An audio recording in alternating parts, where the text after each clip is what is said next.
Welcome to Measurably Better Learning, the podcast built for learning and development professionals. Whether you're an instructional designer, L&D professional, or corporate leader, get ready for insights and ideas that will transform your approach to learning, training, and development. So let's dive in. Welcome to this episode of the Measurably Better Learning podcast. I'm here with Dr. Jerry Zandra, my colleague and friend, and we are in our series of the learning leader as fill in the blank, and we've spent a lot of time looking at different roles that the learning leader fills. So today is a super important one, maybe not the most sexy we've ever talked about. Probably but not. Without it, everything would fall apart. That's right. So trains don't run on time. That's right. So we're looking at the learning leader as a project manager. And Jerry, I know you've kind of thought about 6 different ways. We'll see how far we get through those. But we absolutely know we've seen projects with good project managers that, man, those things just are amazing. Yeah. And then we've seen the exact opposite where it is a train wreck. So Right.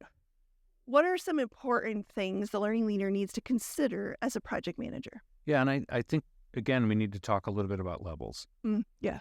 Every instructional designer at some level is a project manager, right? And then there are actual project managers that oftentimes are over multiple projects. And then in, sophisticated, complex systems, there's the chief learning officer, the vice president of learning, a director of learning or whatever. Those people are project managing a whole system. So we're a little bit back to systems here. And the level that we're talking about here isn't really just at the instructional design or even the mid-level. It's the manager of managers, right? It's the sort of the leader of different divisions within a team. And I think if you don't think about almost whatever your job is, you're a project manager. Oh, yeah. Right? Yeah. I mean, getting your kids ready for school is a project, right? Life at some point all looks like a project to be managed. And that's a little bit how the higher echelon leaders need to think. They can't think that project management belongs to somebody else. Sure. And they have to think about things like, in instructional design, the very first one is kind of the life cycle of learning. An instructional designer isn't going to think about, gee, I wonder when we're going to refresh this or renew it, or where is this? The project manager probably isn't going to think about that either, because they have projects to manage. They have very full schedules. Tracy on our team and the other project managers are some of the busiest people there are, because you're shifting gears all the time and you're trying to figure out, where everything is. Is it on time? Is it on budget? Is it quality that you need it to be? The high-level leaders really need to think about the entire system and how they, not just strategic planning, which we've already talked about somewhat, but how they're going to manage the people in their system. So these are the people that are looking at how systems are working. They're people that look for pain points, and oftentimes pain points are people like SMEs. Subject matter experts. Right? Yes. The SMEs aren't showing up on time. They're not delivering. That's a wonderful time for a higher level learning leader to come in and say, I got this. Let me handle this. Or stakeholder issues, right? As those arise.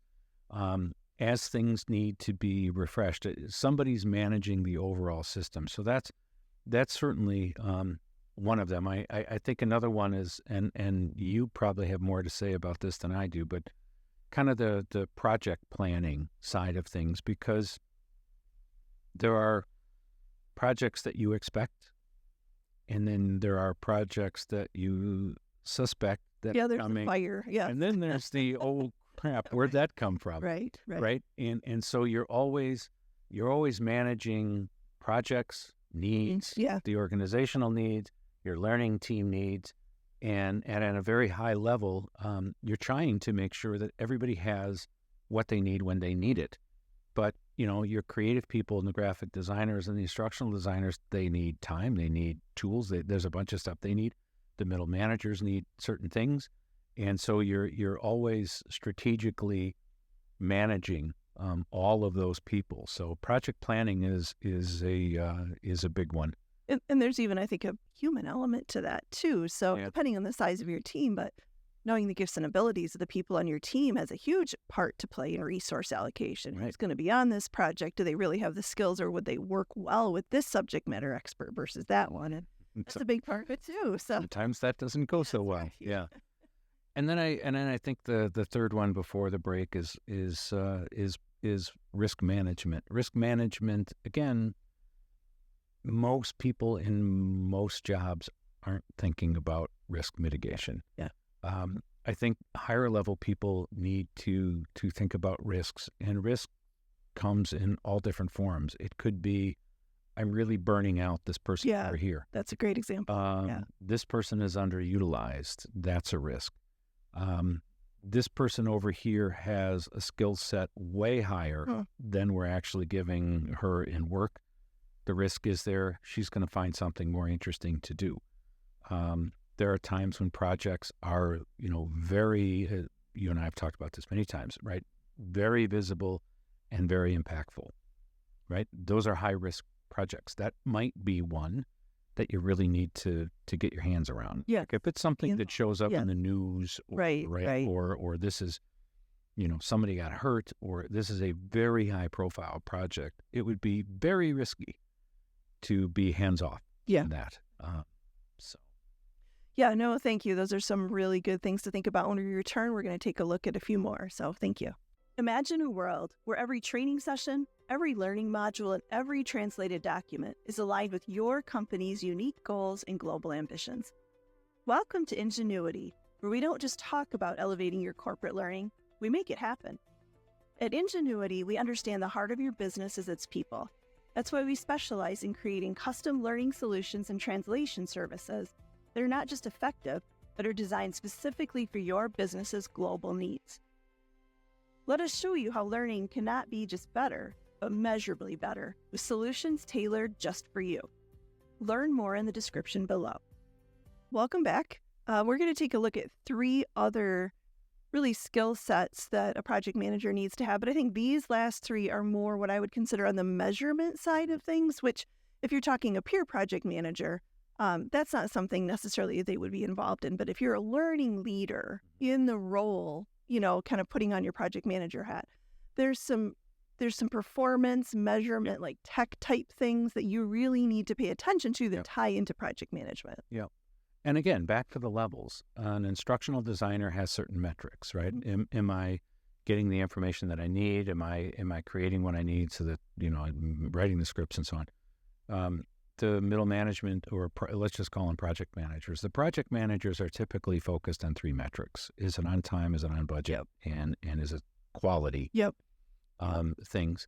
And the people above that at the, upper level of leadership need to be thinking beyond that, because as a project manager, is it on time? Yes. Is it on budget? Yes. Is it quality? Yes. What happens after that isn't really my problem. Right, exactly. I'm not even Hand it off and call it a day, because you have a million other things to do. I'm not really in charge of like the metrics, like did people like it? Did it move the needle? Did it achieve its objectives? It's really the person in that high level seat that has to keep an eye on that and say, you know what, this was not well received. Or this was well received, but there was no behavioral change. Right. And knowing what to look for, knowing what to measure, and then maybe even as important or perhaps more important, knowing how to communicate that. Yeah, that's a huge one. Because as you communicate metrics, what you're really communicating is value. Yes. And in communicating the value of your learning team, you're defending them. Yeah. You need to constantly play defense for the members of your team. You need to make sure they have everything they need, but also to demonstrate these people have brought real value to our organization. And here are the objectives, and here's how we achieve them, and here's how things changed. Got bad stuff, went down, and good stuff went up, whatever that looks like. Very technical explanation. Yeah, sure. But thumbs up, thumbs down. Sometimes it's as simple as that, right? But if you can turn that into some numbers, and you could tell some stories, and you can demonstrate that, I think if you're an instructional designer or you're a middle manager and you want to play at a higher level at some point, that's an absolutely essential skill is metrics. Absolutely, I agree.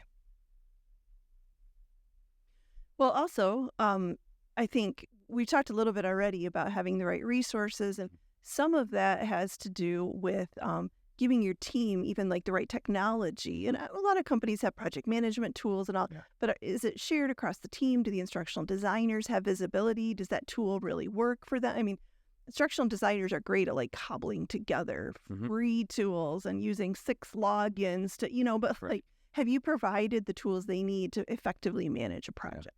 And it doesn't work if everybody's managing outside on their own systems. It's a hot mess because you don't know what I'm doing. I don't know what you're doing. And that comes across to the client, the internal unit you're working with. They can tell. So I think that's one failure on the technical side is that everybody has a different system, or they're using, all different software systems to do it. Another pretty big failure, and both of us have seen this, is you have this wonderful, powerful tool and nobody's trained on it. Right. Oh, absolutely. Right. So I don't know what to look for. Yep. And there's always one software guru that he's, or she's like, oh, this is what, I don't know any of that. Right. Why don't you know any of that? Because you didn't tell me. Right. You didn't show me. So I think, in onboarding, a leader has to make sure that the people who are going to lead projects actually have a really solid understanding. Yes. That might be the most important.